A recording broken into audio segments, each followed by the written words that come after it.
I actually forgot to show this off in my spoiler-free review, but I actually got one of the free little posters that they got at the movie theater. And this is definitely like my favorite poster that they released for the film, and I'm gonna get it framed. And also, they have like a cool little word search and like kitty activities on the back. Though I'm not gonna do those. Anyways, what's up, guys? Welcome back to a brand new episode of Sam Talks Nerdy. I hope you're happy, doing well, just dominating life, crushing it. This is going to be my spoiler-filled review of Across Spider-Verse. Hopefully, I have a little spoiler warning thing going across my screen right now. So if you haven't seen the movie yet, well, for one, what are you doing with your life? And two, come back later when you see the movie so you can fully enjoy my review. But without any further delay, let's get going because I have a lot I do want to talk about and spend some more time on. As I mentioned in my spoiler-free review, this is both a Gwen and Miles movie or a Miles and Gwen movie. They both underwent their own sort of character development and their own growth. And apparently a common gripe with this film, and I don't really see it, is that Miles' story felt very incomplete, which, I mean, it wasn't really supposed to. This is the first part of a two-part film.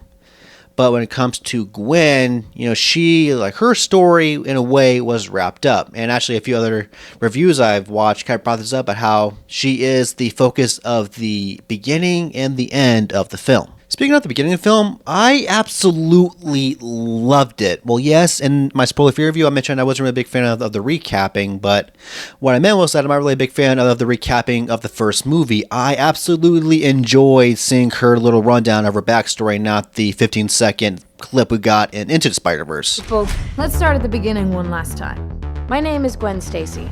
I was bitten by a radioactive spider.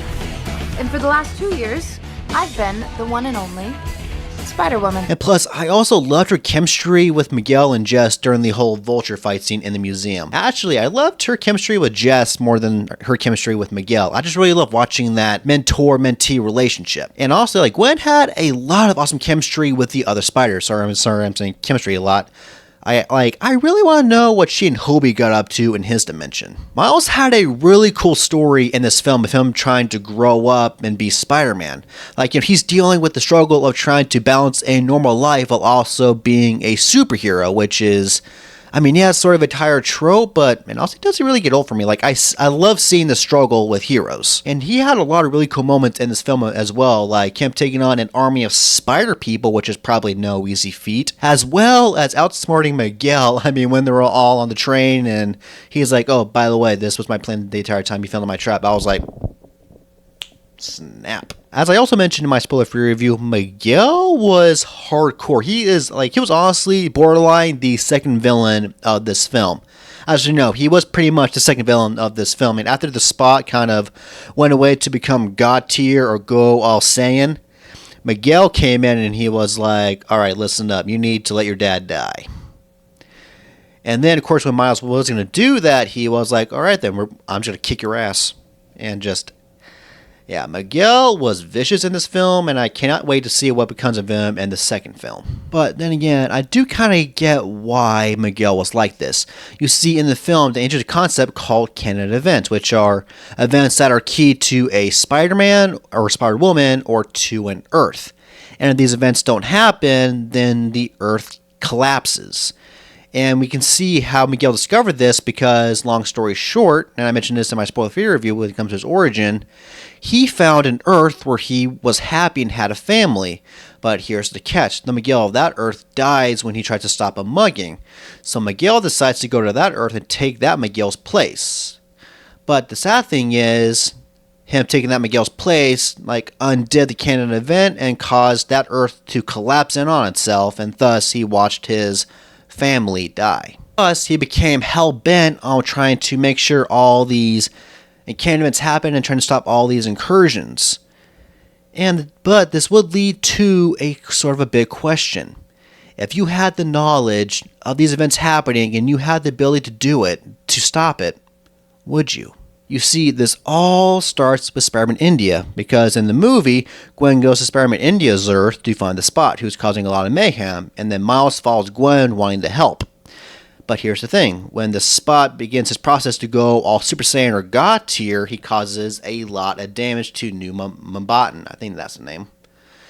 And during all this destruction and mayhem, Spider-Man India's version of Captain Stacy is put in danger, and like how it goes in the comics, Captain Stacy is supposed to die, and this kind of helps develop Spider-Man to become, well, Spider-Man.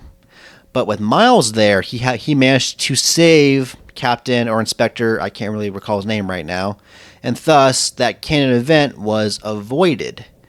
But now the question is, how will this impact Spider-Man India? I will definitely be curious to see how his character sort of develops in Beyond Spider-Verse, because if you noticed, he, along with Spider-Punk, Peter B. Parker, Spider-Ham, Penny, Noir, are all part of Gwen's sort of little ragtag group.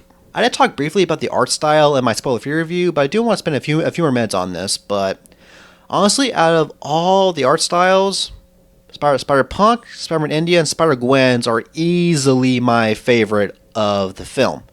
I mean, to be honest, I don't really think they had a lot of other art styles that really stood out. They were all pretty much the same as Miles' art style, or just like the general art style.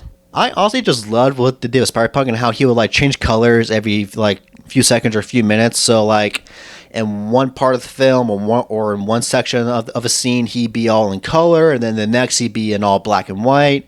And Gwen's art style, like I mentioned, was just extremely beautiful, and I loved how like the colors would kind of match the sort of emotion or vibe of the scene.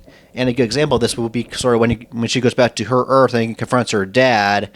And so on Gwen's half of the scene, it's all cold and blue, but on her dad's half, it's all orange and warm. And I don't really know the name of that. I mean, is it color theory? I'm not an art major, but I know I've heard of this before. And I mean, overall, it is a concept used in media of certain colors sort of contrasting with warm or cold feelings or emotions or settings. And now I want to spend some time on the fan service because there was a lot of it. It was honestly so cool seeing all the spiders in the film. I mean, we saw Spectacular Spider-Man, Insomniac, Unlimited, a Armored Spider, Web Slinger, or the Cowboy Spider-Man. But I will have to say this: I do wish that we had a cameo from Christopher Daniel Barnes, the Spider-Man voice actor from the 90s cartoon, because he is my favorite Spider-Man next to Tobey Maguire. And also, can we get a Lego Spider-Man movie? Because I would watch the heck out of that. We even got some villain cameos, some being a Mysterio from Spider-Ham's Earth. I'm trying to think who else we saw. Armadillo, he made a brief appearance when Miles was going to his dad's party. And various rhinos and cravens, but one that had me like almost jumping out of my chair and going like SpongeBob crazy. Yes!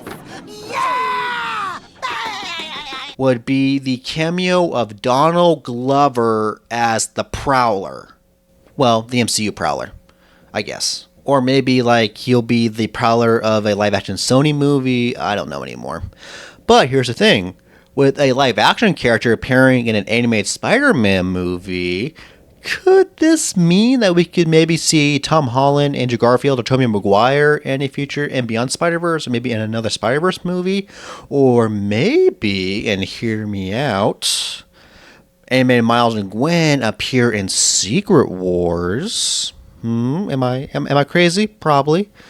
But it could be a whole Space Jam thing if you really think about it, and I would pay top dollar to watch that. Now I'll talk about the ending because some major bombshells were dropped, and that cliffhanger, I was like, why did you have to end the movie here? The reveal that Miles got his powers by mistake was a major backhand to the face for both Miles and the audience. I mean, just wow. And apparently, Miles is the original anomaly, which is just, mind-blowing to me because I would not have thought that. It was just really unexpected to learn that he wasn't supposed to get powers or had gone too soon, and that his Spider-Man, the blonde Peter Parker, was even supposed to die. So I wonder if this could maybe play a part in Beyond Spider-Verse. Actually, no, I know it will. And actually, I don't have any watched 3C films, but he actually had a pretty cool theory of what if in Beyond Spider-Verse, because time travel is a thing when it comes to the whole Spider-Verse concept, that maybe Miles goes back in time to that day when he gets bitten by a spider, and prevents it, and thus keeps that Peter alive, then maybe down the line, yes, he will lose his powers. He will get his spider powers eventually, and either will be mentored by that Peter Parker, or that Peter will die at the right time, and then Miles will step up to be Spider-Man again. And then there's the cliffhanger ending of the movie, and holy crap, I did not see that coming. I honestly thought it was going to end with what we saw, with the Spot attacking Miles' Earth, his dad being in danger, and then Miles would sacrifice himself to stop the Spot, and it'll be revealed that he's not dead, but just stuck in another dimension. And so it'll be up to Gwen and her little group to go dimension hopping to try and find Miles, as well as stop whatever threat they come up with. Maybe Moreland, I don't know. But honestly, this was cool. It was cool to see an Earth without a Spider-Man, or other heroes apparently, which doesn't really make sense. I mean, if there's not a Spider-Man, then are there not other Avengers? Or in the Spider-Man continuity, are there not any other Avengers? I actually never thought about that. Like on Miles' Earth, like, are there Avengers? On Gwen's Earth, are there Avengers? I mean, Miguel did name drop Doctor Strange, but Gwen didn't know who he was, so kind of something to ponder. Either way, I am really looking forward to seeing how this all ends, and I'm actually kind of curious if this will be a sort of Spider-Verse equivalent of Civil War, where we'll have Gwen and her group going up against Miguel and all the other spiders, as well as the Spot. Anyways, that is it for today. Thank you for watching. Make sure to like, comment, and subscribe. If you're listening to this on my podcast, make sure to follow me on Apple Podcasts, Google Podcasts, or Spotify. Feel free to leave me a voice message on Anchor. And I will either see you next time, or I will talk to you next time. Peace out.